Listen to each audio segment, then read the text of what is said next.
ہم سب یہ چاہتے ہیں کہ ہمارے بچے سچ بولیں، عزت کریں، شکر گزار بنیں۔ تو رکیے، بچہ آپ کو صرف وہ لوٹائے گا جو اس کو آپ نے دیا ہے۔ بچہ ڈسپلے میں وہ دکھائے گا جو آپ نے اس کے اندر انسٹال کر رکھا ہے۔ سوال یہ ہے کہ جن سے ہم اچھی عادات کی توقع کرتے ہیں ان کے سامنے ہمارا کردار کیسا ہے؟ بچے صرف تربیت دینے سے نہیں، عزت دینے سے سنورتے ہیں۔ ہم اپنے بچوں سے عزت چاہتے ہیں مگر انہیں عزت دینا بھول جاتے ہیں۔ ہم چاہتے ہیں وہ ہماری بات مانیں مگر انہیں بولنے کی اجازت نہیں دیتے۔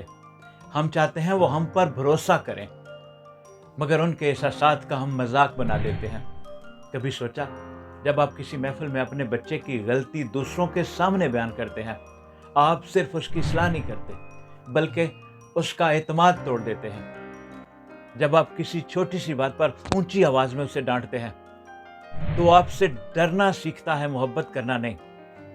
عزت صرف بڑوں کے لیے نہیں ہوتی، ہر دل جو دھڑکتا ہے وہ احترام چاہتا ہے۔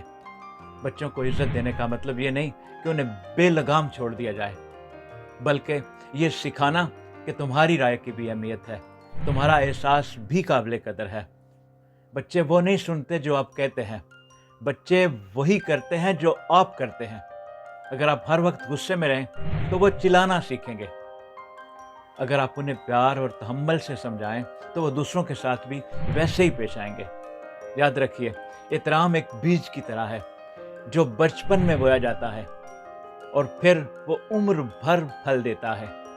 جس بچے کو گھر میں عزت ملتی ہے وہ دنیا کی عزت کرنا جان جاتا ہے۔ جب آپ بچے کی آواز پوری توجہ سے سنتے ہیں تو وہ یہ سمجھتا ہے کہ میری آواز کی بھی کچھ اہمیت ہے۔ یہی احساس اسے کل ایک بہتر انسان بنائے گا جو دوسروں کو بھی سن سکے گا، سمجھ سکے گا اور دلوں کو توڑنے کی بجائے جوڑنے والا بنے گا۔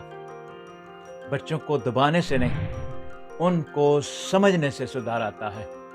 اور سب سے قیمتی تحفہ جو آپ اپنے بچے کو دے سکتے ہیں وہ ہے عزت، سنجیدگی اور یقین۔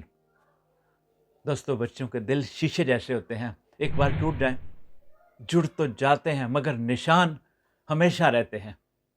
اگر آج ہم نے ان کو عزت دی تو کل وہ ہمیں عزت اور محبت سے یاد کریں گے، لیکن آج اگر ہم نے ان کو نظر انداز کیا تو کل ان کی نظروں میں خود کو ڈھونڈنا مشکل ہو جائے گا۔